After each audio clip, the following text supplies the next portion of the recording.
माँ, आज बाजी की शादी है ना? 10 साला मरियम ने सिसकती हुई माँ से सवाल किया था। मुझे नहीं पता मरियम, मुझे तंग ना कर, चली जा यहाँ से। माँ चूल्हे के पास बैठी लकड़ियों के धुएं के साथ अपने आंसू, अपने दिल की हर टीस को धुआं होते देख रही थी। खैरा ने कभी मरियम को ऐसे ना डांटा था। जाने क्यों वो इसे परेशान सी दिखाई दी। ना बता अम्मा, मैं बाजी से पूछती हूँ। वो ऐसी ही थी, ना हारने वाली। अजब सा सन्नाटा है। अकेली मरियम सारे घर में शोर मचाती है। और अजब शादी है, ना माइयों, ना मेहंदी, ना गजरे, ना फूलों का जेवर, ना कमकमों से सजा घर। ये सारी चीज़ें ही तो मरियम के लिए हैरान कुन थीं। कितने अरमान थे बाजी की शादी के उसके दिल में। पर ये कैसी शादी है? जाने ये कैसी शादी है जो ढोलक तक ना सुनी। बाजी, ओ बाजी, तेरी शादी है ना आज? कितना मज़ा आएगा। कमरे की हर खिड़की को सफ़ेद पर्दे से सजा दिया गया था। कमरे में बिछी चारपाई पर भी सफ़ेद चादर बिछा दी गई थी। मरियम की बाजी आमना का कमरा आज मामूल से हटकर दिखाई दे रहा था।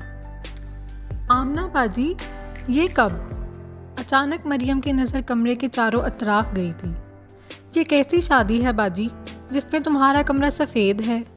हाँ है, कमरा तो कमरा, तुमने तो कपड़े भी सफ़ेद पहन रखे हैं। कमरे के सफ़ेद पर्दों से उसकी नज़र बहन के कपड़ों पर ठहरी थी।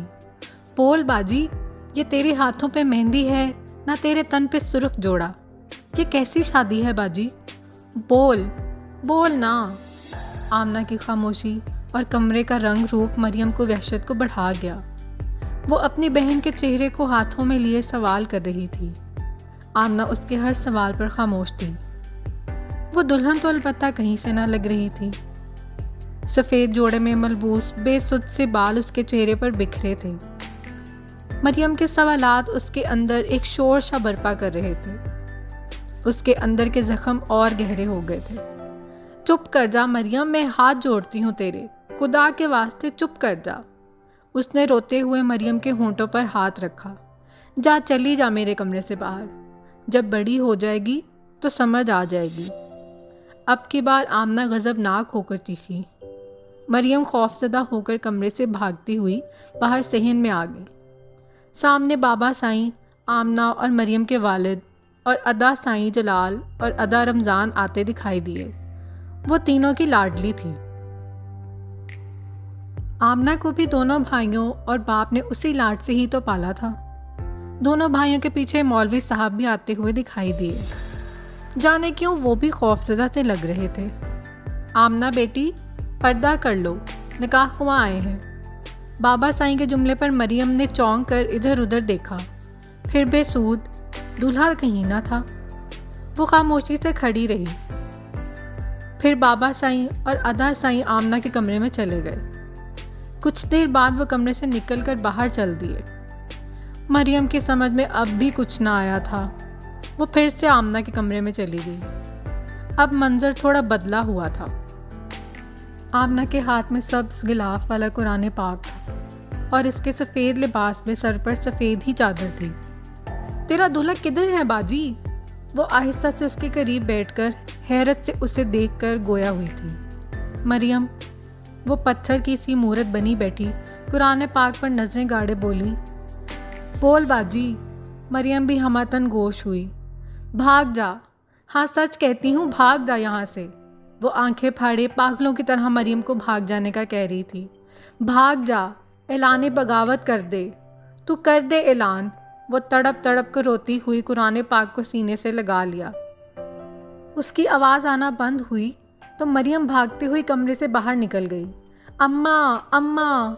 मरियम की सांस उखड़ी हुई थी।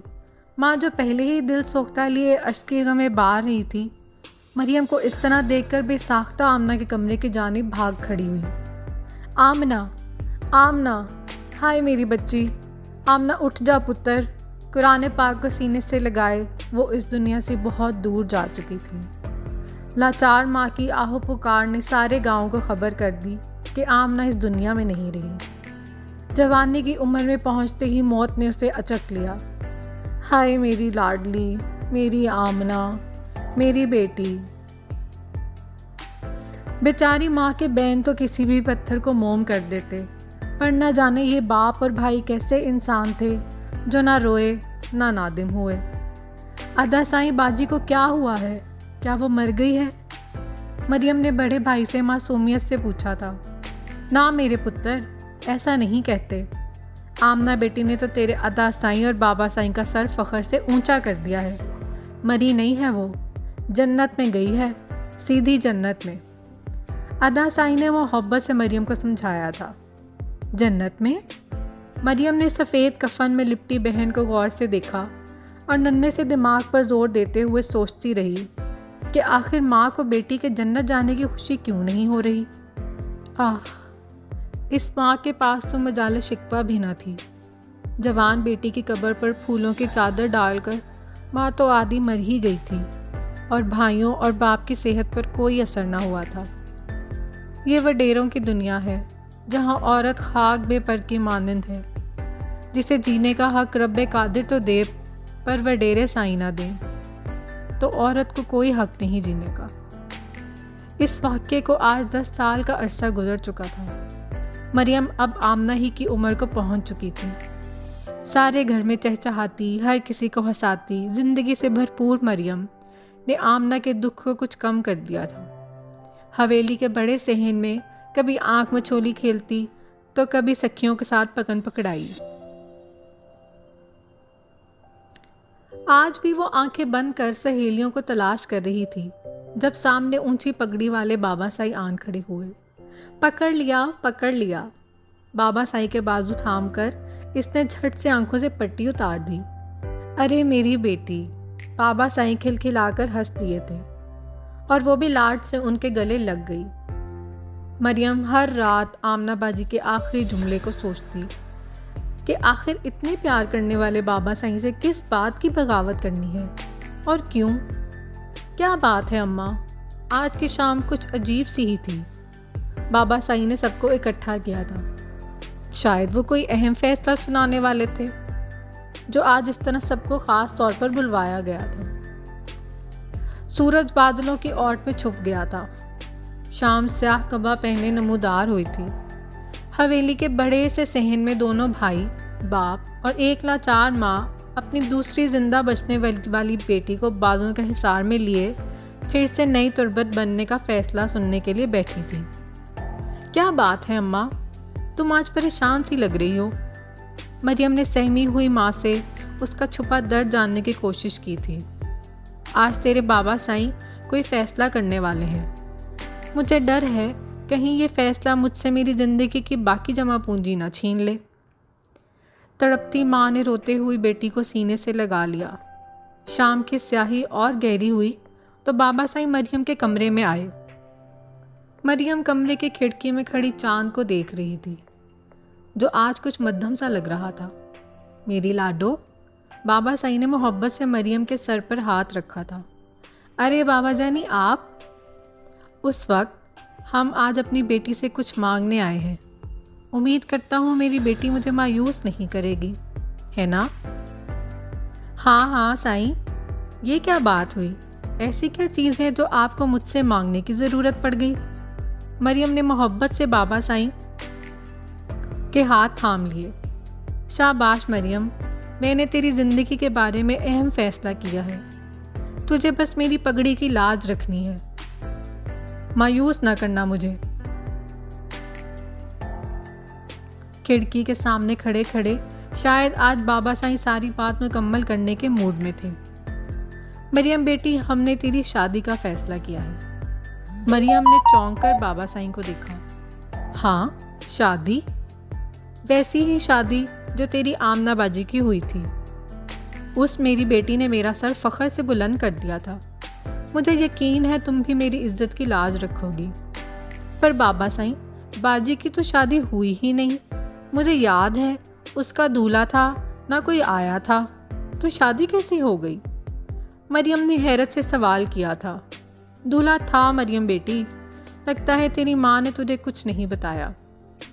बाबा साईं आहिस्ता आहिस्ता चलते हुए कुरान पाक के पास ठहरे और कुरान पाक को उठाकर नीरू के सामने ले आए। ये है तेरा दूल्हा। अचानक से मरियम के पांव तले ज़मीन ही निकल गई। पर बाबा साईं, इससे पहले कि वो कुछ कहती, बाबा साईं ने गज़बनाक आंखों से देखते हुए उसे खामोश करवा दिया। बेटियां सिर्फ सर झुकाती हैं, ज़ुबान नहीं चलाती। ठीक 1 हफ्ते बाद निकाह है तुम्हारा, अब बात ख़त्म। मरियम हैरान कुन नज़रों से बाबा साईं को जाते देखती रही। जाने नहीं खुशी की वीत थी या मौत की खबर, इसका तो सने अदराक ठहरा सया क्या था। कुछ भी तो समझ में नहीं आ रहा था। वो हाथों में कुरान थामे बुत बनी खड़ी थी। कुरान से शादी कैसे, क्यों, ऐसे कैसे हो सकता है? कैसे मान लूँ बाबा की बात? ये नामुमकिन है।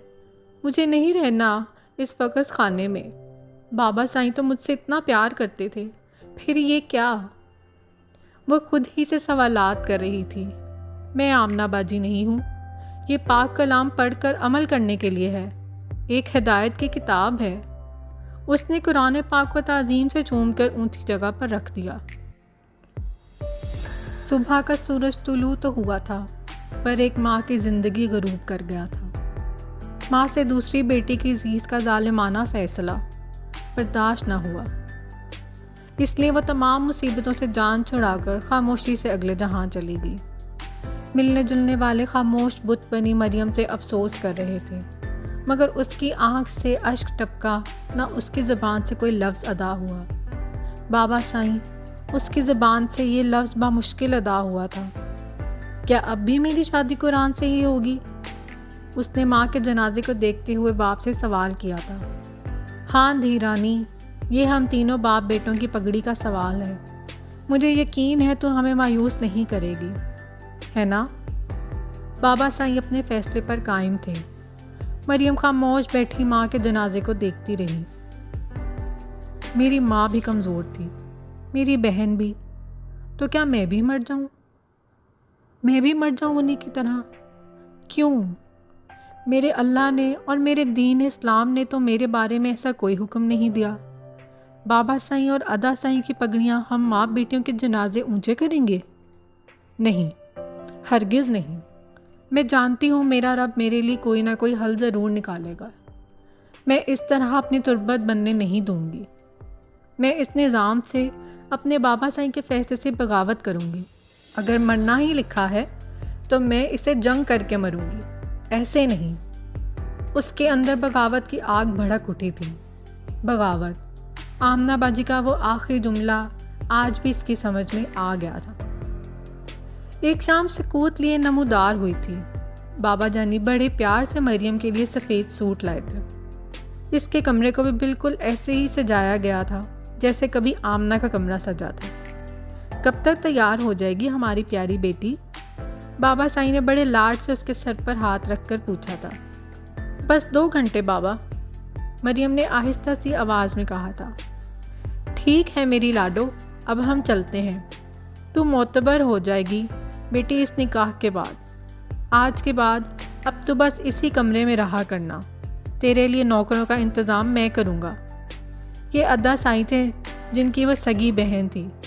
मरियम ने खामोश रहने पर इत्तफाक किया। रात स्याह कबा ओढ़े अंधेरे के पर फैलाए सन्नाटे के तरानों की धुन के साथ उफक पर छा गई थी। इसके अंदर के जख्मों से खून बुरी तरह रस रहा था। वो अंदर से टूट सी गई थी। रात के सन्नाटे में भी इसके अंदर अजब शोर सा बरपा था। एक औरत, एक बहन, एक माँ, एक बेटी की बिसात सिर्फ इतनी है। वो सर्द आह भर कर रह गई। खिड़की में नज़र आता महताब रोज़ की तरह पुरकशिश था, लेकिन उसे आज बेरंगो बेकैफ सा लग रहा था। एक फैसला करके वो सुकून से उठी और दबे पांव कमरे से बाहर की तरफ कदम बढ़ा दिए। उसे घर से निकले 2 घंटे गुजर चुके थे। वो पाक आर्मी की लगी चौकी के ऐन सामने खड़ी थी। मेरी मदद करें, मेरी मदद करें। वो भागती हुई यहाँ तक आई तो सांस लेना मुहाल था। उधर बाबा साईं ने कमरे के बाहर से आवाज़ लगाई थी। मरियम बेटी, चलो मौलवी साहब आ गए हैं, पर्दा कर लो। चलिए अंदर चले मौलवी साहब। मरियम के कमरे का मंजर सबके लिए हैरानकुन था। वो कमरे में मौजूद ना थी। हाँ, अलबत्ता कुरान पाक के बराबर में एक ख़त छोड़ गई थी। बाबा साईं, जिसे आप मेरा शौहर बनाना चाहते हैं, वो मेरे नबी पाक सल्लल्लाहु अलैहि वसल्लम पर नाजिल होने वाला पाक कलाम है, जिसमें औरत के बहुत से हकूक़ लिखे हैं। मुझे बहुत ही अफसोस है कि आपने और अदा साईं ने उस कुरान पाक को पढ़ तो लिया, मगर इसे समझ ना सके और अपनी जाहिलाना रस्मों और अपनी जायदादें बचाने के लिए मेरा शौहर बना देने का सोच लिया। हालांकि जायदाद में मेरा हिस्सा 1% है, वो भी इसी कुरान में लिखा है। मुझे मगर आपकी जायदाद में कोई हिस्सा नहीं चाहिए। मैंने माफ़ किया और समझ लीजिए कि बाजी और माँ की तरह आज मैं भी दफन हो गई। लेकिन मैं आपके खोखले असूलों से बगावत करती हूँ। अगर आप मुझे ढूंढकर मार भी दें तो मुझे अफसोस नहीं होगा। कम अज़ कम इतना सुकून तो होगा कि मैं लड़कर मरी, हालात से हार कर नहीं। मैं आज की औरत हूँ, कमज़ोर और लाचार नहीं बाबा साईं। भले ज़माने अब भी आप जैसे मर्दों का है, लेकिन कानून अब मेरा भी है। मैं ज़िंदा रही तो आपके कानून को पाश पाश करके दम लूँगी, ताकि आने वाली नस्लें इस जुल्म से बच सकें। बेटी होने के नाते ये भी कहूँगी, खुदा के लिए इन जाहिलाना रस्मों को ख़त्म कर दें। कल क़यामत के दिन किस तरह अल्लाह पाक का सामना करेंगे आप? मेरा फ़र्ज़ था आपको समझाना। आपकी लाडो। ख़त का एक एक लफ्ज़ बाबा साईं और अदा साईं और दोनों भाइयों के सीनों पर अंगारों की तरह पड़ा। गाड़ी निकालो, बाबा साईं चीख कर बोले। इससे पहले कि वह गाड़ी निकालते, कुछ फ़ौजी एक नकाबपोश औरत के साथ हवेली में दाखिल हुए। जी कहिए। अदा साईं आगे बढ़े। आप तीनों को हमारे साथ चलना होगा। खैरियत? क्यों, क्या हुआ है? फौजी जवान अदा साईं से सवाल पर सवाल कर रहे थे। ये बीबी तो हमारी दुश्मन हो गई है, जो आपको वर्गला रही है। बेहतर यही है कि आप इस औरत को हमारे हवाले कर दें। ये हमारा ज़ाती मसला है। बाबा साईं को राग कर बोले। आप जिंदगियों के नहीं, मौत के फैसले करते हैं बाबा साईं। सामने कोई और नहीं बल्कि उनकी बेटी मरियम खड़ी थी, एक मजबूत औरत जो अपने और आने वाली नस्ल के जायज़ हक के लिए कमर कस कर उठ खड़ी हुई थी। मैं तुझे जिंदा नहीं छोड़ूंगा जाहिल लड़की। अदा साईं बंदूक ताने खड़े थे। इससे पहले कि अदा साईं को कदम उठाते, एक फौजी जवान आगे बढ़ा और इनसे बंदूक छीन ली। मरियम अपने भाई को मुखातिब हुए बोली, मैं 10 साल पुरानी आमना नहीं हूँ अदा, मुझे मेरे हकूक़ पता हैं। मेरी दुआ है तुम्हारी पहली औलाद बेटी हो और वो भी मेरी बहन की तरह जन्नत में जाए।